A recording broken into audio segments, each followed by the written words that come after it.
Welcome back my dear student.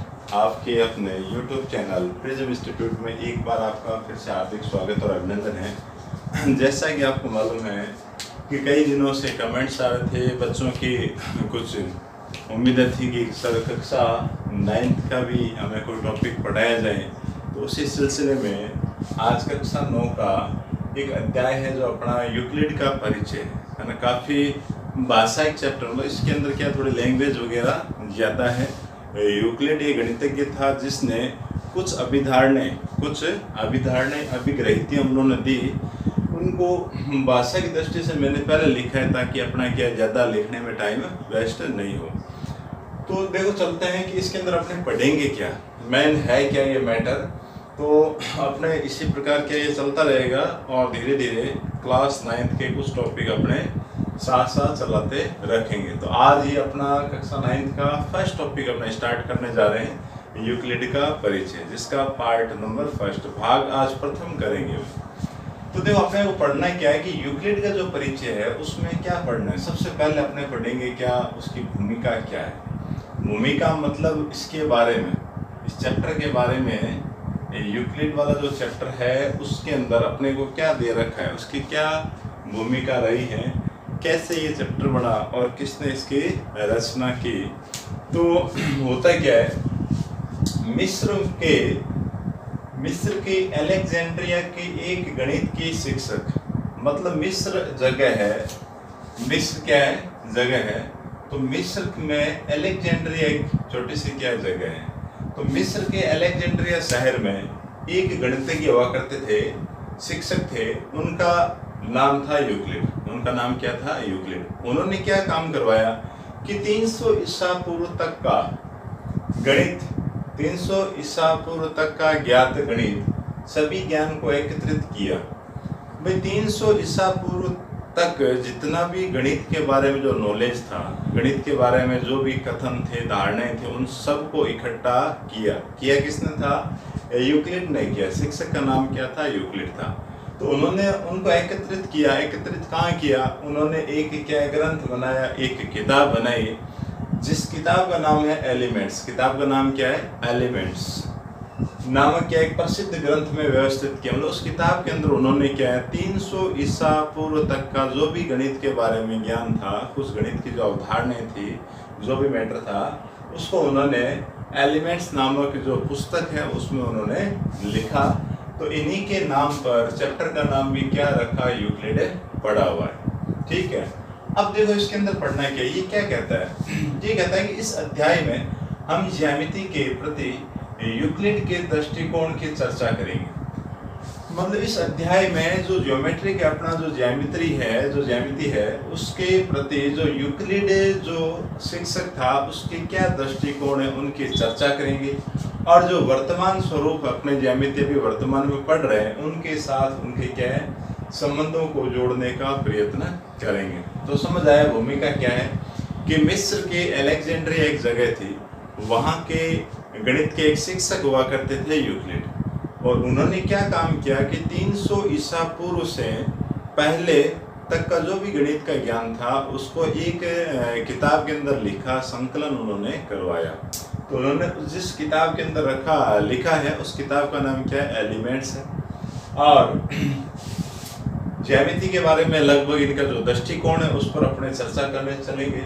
और ज्यामिति के जो वर्तमान स्वरूप है उसके साथ क्या जोड़ने का प्रयत्न करेंगे।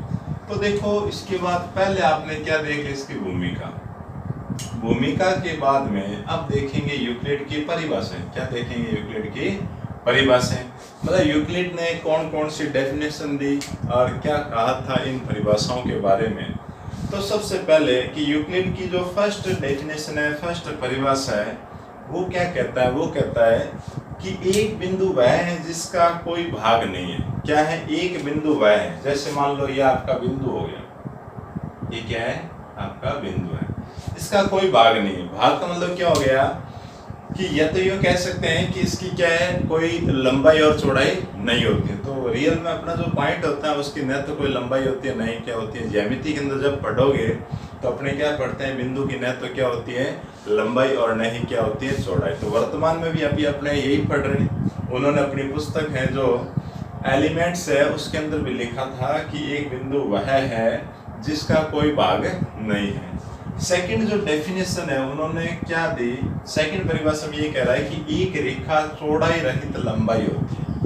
ये बन गई भाई रेखा, तो ये जो रेखा है वो क्या है, देखो एक रेखा चौड़ाई रहित क्या है, लंबाई है। मतलब इस रेखा की चौड़ाई नहीं है, इस रेखा की क्या है, सिर्फ लंबाई है।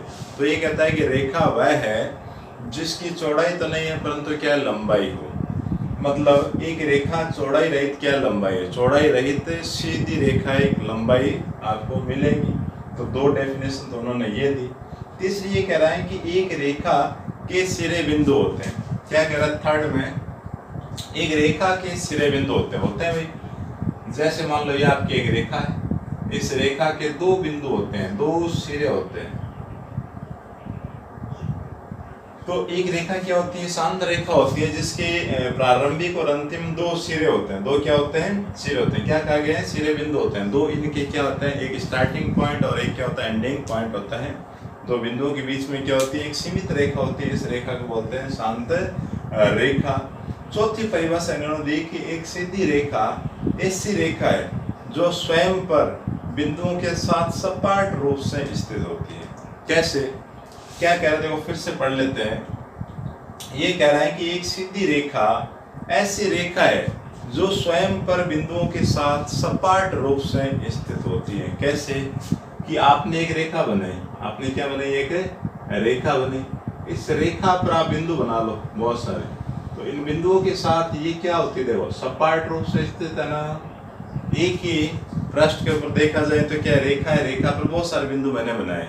तो रेखा क्या है, स्वयं पर स्थित जितने बिंदु उनके साथ क्या है, सपाट रूप से है ना, एकदम समतल जो तल दे रखा है उसके अंदर क्या है, सपाट रूप से स्थित होती है।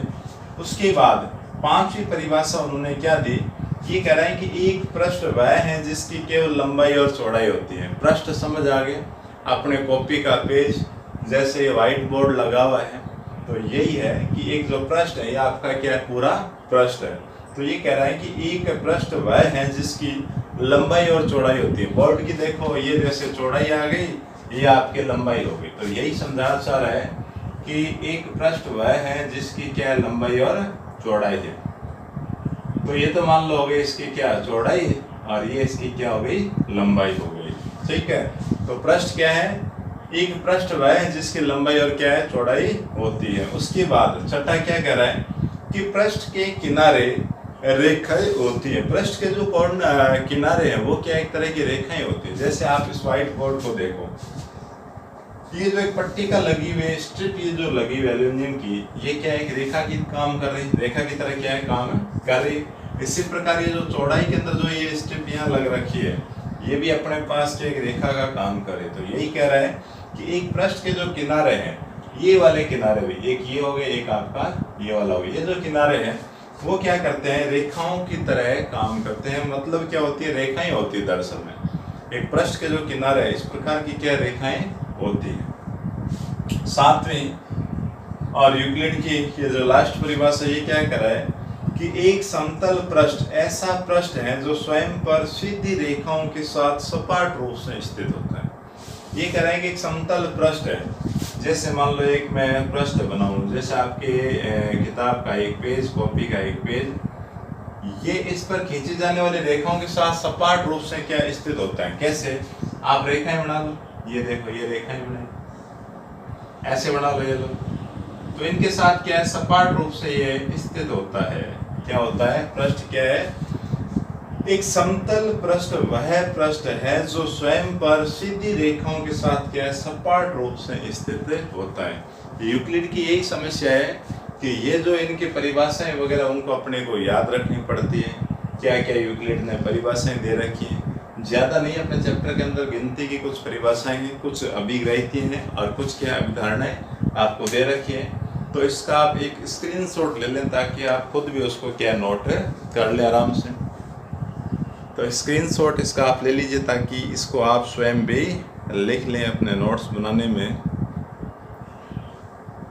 तो नोट्स के अंदर आपको काम में ये आएगी। तो इसके आगे देखो दो चीज़ें हो गई, भूमिका पढ़ ली, यूक्लिड की परिभाषा पढ़ ली। अब पढ़ते हैं अभिग्रहित अभिधारणाएं। अभिग्रहित क्या है और अभिधारणाएं क्या है। तो और आगे चल, हाँ तो अब और आगे चले कि यूक्लिड की परिभाषाओं के बाद में दो टॉपिक अपने कर लिए, तीसरा और करते थे। यूक्लिड की जो परिभाषाएं हैं उसके बाद में आगे चले तो ये अभिग्रहित क्या है, अभिग्रहित क्या है और अभिधारणाएं क्या है, वो दो चीजें अपने और करते थे। अभिग्रहित के बारे में क्या लिखा हुआ है कि यूक्लिड ने कुछ गुणों को बिना सिद्ध किए सत्य कथन मानने की कल्पना की। मतलब जो यूक्लिड था उसने क्या है कि कुछ ऐसे गुणों को बिना सिद्ध किए सत्य मानने की एक कल्पना कर ली। मतलब कुछ ऐसे जो नियम है उनको बिना सिद्ध करवाए हुए बिल्कुल क्या है सर्वदा हमेशा सत्य मानने की जो कल्पना की थी, उन कल्पनाओं को क्या बोलते हैं, अभिग्रहित बोलते हैं। ये कल्पनाएं वास्तव में स्पष्ट है कि सर्वव्यापी सत्य है।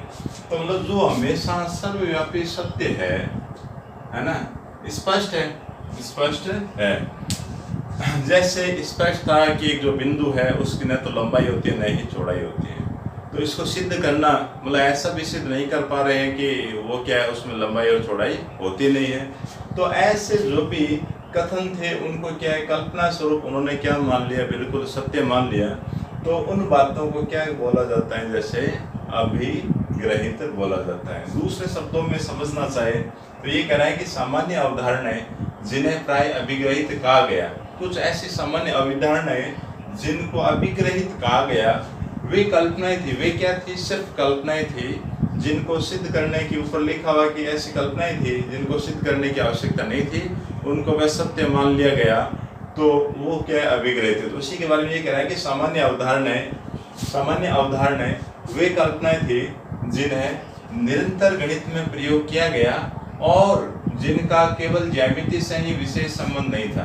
भाई जरूरी नहीं है कि कुछ ऐसी संकल्पनाएं भी उन्होंने दी थी कि वो सिर्फ ज्योमेट्री के अंदर काम में हो। ऐसा हो सकता है कि वो किस में अपने बीजगणित के अंदर भी क्या है काम में आ रही हो। तो देखो मोटे मोटे शब्दों में इनको समझने का एक ही तरीका है कि जो अभिग्रहित है, अभिग्रहित क्या है कि सर्वव्यापी जो सत्य कथन है, सर्वव्यापी क्या है सत्य कथन है, उनको इन्होंने क्या मान लिया, बिल्कुल सत्य मान लिया। ऐसी उन्होंने क्या है कल्पना की थी, कल्पनाएं की थी। मतलब कुछ कल्पनाएं उन्होंने की थी जो क्या है सर्वव्यापी क्या सत्य है। आप किसी से पूछोगे उनका रिजल्ट क्या रहेगा, हमेशा सब जगहों पे क्या रहता है, समान रहता है। ऐसे ही जो कल्पना है उनको क्या कहा गया, अभिग्रहित कहा गया। अब अभिग्रहित और अभिधारणा एक ही चीज है ना। पोस्टुलेट्स या जो अपने पास अभिग्रहित है वो दोनों चीजें क्या है, बिल्कुल सेम है। आज के वक्त में दोनों का अर्थ एक ही है। देखो ये भी समझाने की कोशिश कर रहा है। ये कह रहा है कि यूक्लिड की कुछ गुणों को बिना सिद्ध किए सत्य मानने की जो कल्पना की, ये कल्पनाएं वास्तव में सर्वव्यापी सत्य थे। तो ये भी चीज अपने ऊपर पढ़ी थी अभी, वही चीज है कि जो यूक्लिड जो शिक्षक था, कौन था, यूक्लिड जो शिक्षक था, उसने क्या है कुछ गुणों को बिना सिद्ध किए क्या मान लिया, सत्य कथन मान लिया। और ये कल्पनाएं क्या वास्तव में सर्वव्यापी क्या सत्य पाई गई थी। तो इनको अवधारणाएं कहा जाता है। अब ये और बताना चाह रहा है कि उन्होंने अवधारणा शब्द का प्रयोग उन कल्पनाओं के लिए किया जो स्पष्ट रूप से ज्यामिति में काम में आए। तो फर्क इतना सा बताया यूक्लिड ने दोनों के लिए बात तो एक ही कही है कि कुछ ऐसे गुण हैं जिनको सिद्ध किए बिना ही आप उनको क्या मान लो, सत्य मान लो। कुछ गुण ऐसे थे जिनको सिद्ध किए बिना उन्होंने क्या मान लिया, सत्य कथन मानते हुए उन्होंने क्या की थी, कल्पना की थी। तो दोनों के लिए यही है। अब वह कल्पनाएं जो ज्यामिति के अलावा और कहीं भी काम में आए उनको तो क्या बोला गया था, अभिग्रहित। और जो सिर्फ ज्यामिति से संबंधित थे उनको क्या कहा गया था, पोस्टुलेट कहा गया था। अवधारणाएं उनको नाम दिया गया था। बस ये मोटा मोटी ये फर्क है। दोनों चीजें एक ही है कि कुछ ऐसे विशेष गुण थे जिनको बिना सिद्ध किए हुए अपने ये मान सकते हैं कि वो क्या है, सर्वदा सत्य कथन है। उनको क्या है, कल्पना स्वरूप मान लिया गया। और जिनका प्रयोग ज्यामिति के अलावा और शब्द और जैसे अपने बीजगणित है उसमें काम में ले लिया जाए, है ना, अंक गणित के अंदर काम में लिया जाए, तो उन्हें क्या कहा गया था, अभिग्रहिती। और जो कल्पनाएं अपने सिर्फ ज्यामिति से संबंधित है उनको उन्होंने एक नया नाम दिया। क्या नाम दिया, अवधारणाएं। वो होती है अपनी अवधारणाएं। तो इसका भी आप स्क्रीनशॉट ले लें। मेन तो देखो मुख्य जो बात है वो समझ आनी चाहिए, अपने को ज़्यादा उसमें बड़ा मैटर कुछ नहीं देखना। मेन जो इसके शब्द हैं उनको आप पकड़ के समझो, आराम से समझ आ जाएगी। तो रटने की आवश्यकता नहीं है, आपसे परिभाषा वगैरह कुछ नहीं पूछेगा। मेन जो नॉलेज की बात है वो अपने दिमाग के अंदर सेट रहनी चाहिए। अब आगे चलते हैं। तो अपने क्या पढ़ ली, आपने पढ़ ली अभिग्रहिती और अवधारणाएं, दोनों में फर्क पढ़ लिया, ये भी पढ़ लिया और ये भी पढ़ लिया। अब और आगे चलते हैं कि यूक्लिड के कुछ अभिग्रहित क्या है, मतलब अभिग्रहिती क्या क्या है, उन्होंने क्या दी, यूक्लिड की कुछ अभिग्रहितियां क्या रही, उनके बारे में पढ़े। अब देखो ज़्यादा लैंग्वेज नहीं है, मैं साथ साथ लिखता चलूँ और आपको समझाता रहूँगा। तो बस इन चैप्टरों में समस्या सबसे बड़ी ये है कि कक्षा 9th में जो भी अपना सिलेबस है उन सब में क्या है, लिखने का मैटर ज़्यादा है, अपने सिद्ध करवाने वाले लिए जो पार्ट है क्या है, ज़्यादा है। तो देखो पहली परिभाषा ये क्या कहता है कि यूक्लिड के कुछ अभिग्रहित, आपकी किताब में जो मैटर लिखा हो उसी को मैं लिख रहा हूँ कि यूक्लिड के कुछ अभिग्रहित। सारे नहीं पढ़ रहे हैं, जो काम के वही लेंगे। कुछ अभिग्रहितों के अंदर देखो सबसे पहली अभिग्रहित उसने क्या ली थी, सबसे पहले उसने क्या कहा था, वो कह रहा है कि वे वस्तुएं जो एक ही वस्तु के बराबर हो, वे वस्तुएं जो एक ही वस्तु के बराबर हो, एक दूसरे के बराबर होती हैं। वे वस्तुएं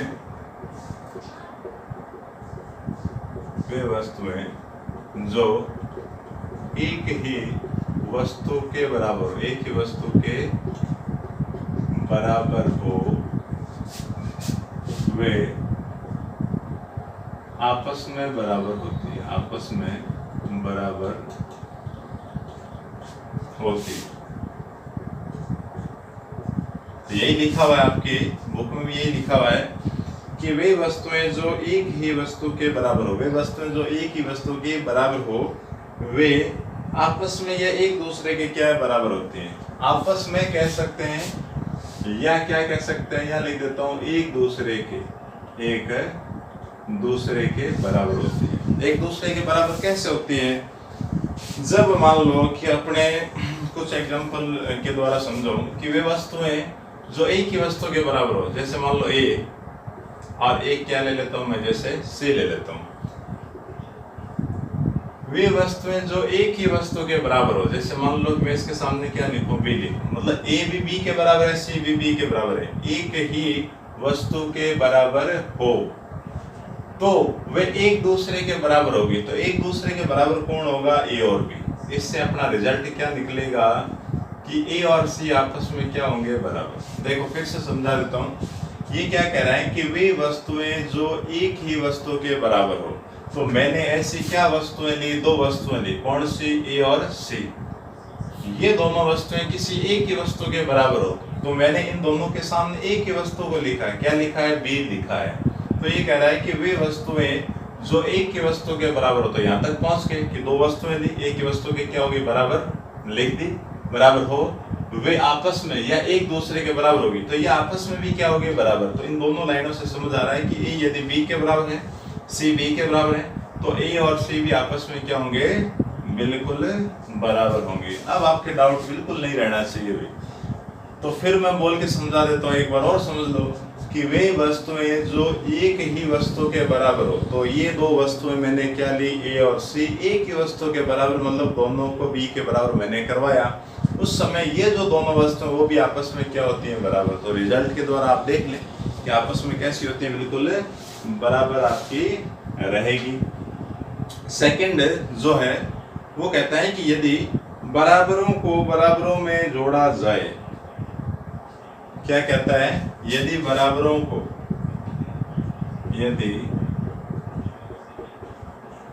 बराबरों को बराबरों में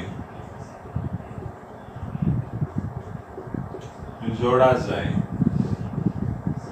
तो पूर्ण भी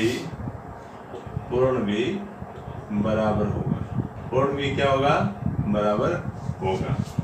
ये कह रहा है यदि बराबरों को बराबरों में जोड़ा जाए तो पूर्ण भी बराबर होगा। यदि बराबरों को, तो पहले बराबर लो, जैसे मैंने क्या लिया, ए और सी क्या ले लिया? बराबर। जैसे ऊपर लिखा हुआ मैंने क्या लिया? दो चीजें ली बराबर, किसको? ए और सी को। यदि बराबरों को, मतलब ये दोनों बराबर हैं, इनको बराबरों में जोड़ा जाए, मतलब ए और इधर क्या है? मेरा सी है। ए और क्या है? सी है। बराबरों में जोड़ा जाए मतलब अब क्या है? कोई संख्या में बराबर हो, दोनों साइड जोड़ो। जैसे प्लस का बी यहाँ जोड़ूंगा और प्लस का बी यहाँ जोड़ूंगा, अभी संख्याएं क्या रहेगी? बराबर रहेगी। तो यही कह रहा है कि यदि बराबरों को, ये बराबर है, बराबरों को बराबरों में, बराबरों मतलब क्या है कि बी और बी दोनों साइड क्या है? बराबर है। तो जोड़ने पर पूर्ण भी क्या रहेगा? बराबर। ये जो पूर्ण हिस्सा बनेगा, जो बड़ा मान आएगा, वो भी आपस में क्या रहना है? बराबर। तो मैं शब्द क्या है थोड़े से टेढ़े इस चैप्टर के, बार बार आप देखोगे समझ आएगा कि यदि बराबरों को बराबरों में जोड़ा जाए, तो बराबर मैंने क्या लिया? ए और सी। बराबरों में जोड़ा जाए तो बराबर मैंने दोनों साइड क्या जोड़ दिया? बी और बी को दोनों तरफ जोड़ दिया। तो जोड़ते ही जो पूर्ण आपका बन रहा है ए प्लस बी, वो सी प्लस बी के बराबर होगा। तो इसका मतलब यही है कि पूर्ण भी आपस में क्या होंगे? बराबर। तो जुड़ने के बाद जो पूर्ण बनेंगे वो भी आपस में कैसे होंगे? बिल्कुल बराबर रहेंगे। अब लेते हैं तीसरा इसी पर डिपेंड है, सेकंड का ही कह दें कि इस टाइप से यहाँ जोड़ने की बात, उसमें ये घटाने की बात कह रहा है। ये क्या कहता है कि यदि बराबरों को बराबरों में से घटाया जाए तो पूर्ण भी बराबर होगा। पूर्ण भी क्या होगा? बराबर होगा। तो सिंपल सी कहानी। तो पहले बराबर आप दो ले, कोई अंक आप दो ले लें। जैसे मैंने क्या लिया? ए क्या है? बी के बराबर है।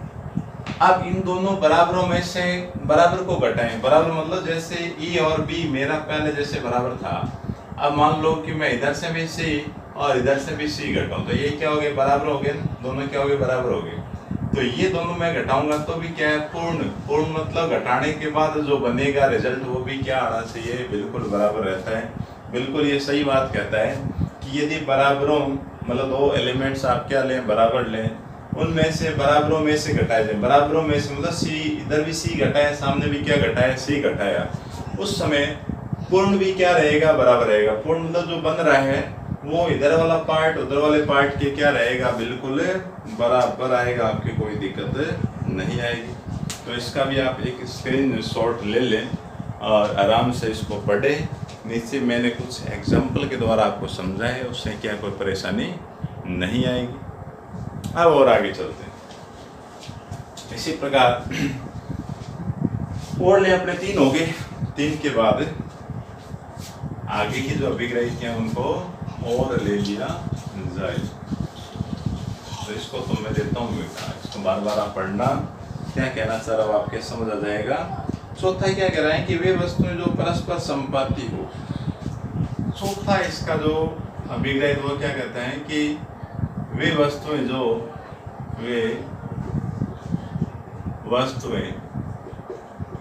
परस्पर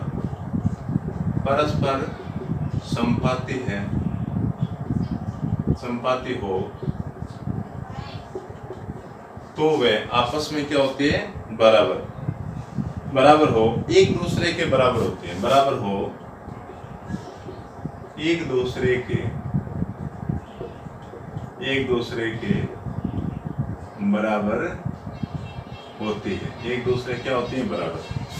जैसे सिंपल सी कहानी, संपाती को मतलब क्या है कि एक के ऊपर एक को रख दिया जाए तो क्या है? पूर्ण रूप से यदि ये इसको ढक लेती है तो ये इसके क्या हो गए? संपाती हो गए। ठीक है ना। तो जैसे दो रेखाएं लेता हूं मैं, एक तो लिया जैसे ए बी और एक लाइन मैंने क्या ली सी डी, एक लाइन क्या ली सी डी।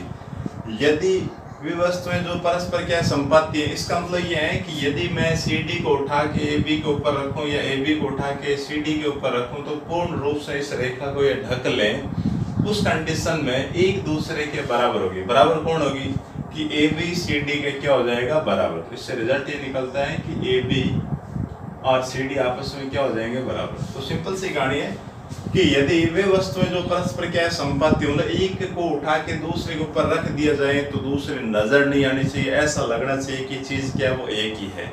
जैसे आपके ये दो हाथ, आपके क्या है दो हाथ, एक के ऊपर दूसरे को रख दिया जाए तो आपको क्या नजर आएगा, एक ही नजर आएगा। इधर से देखोगे तो भी आपको क्या नजर आएगा, एक ही।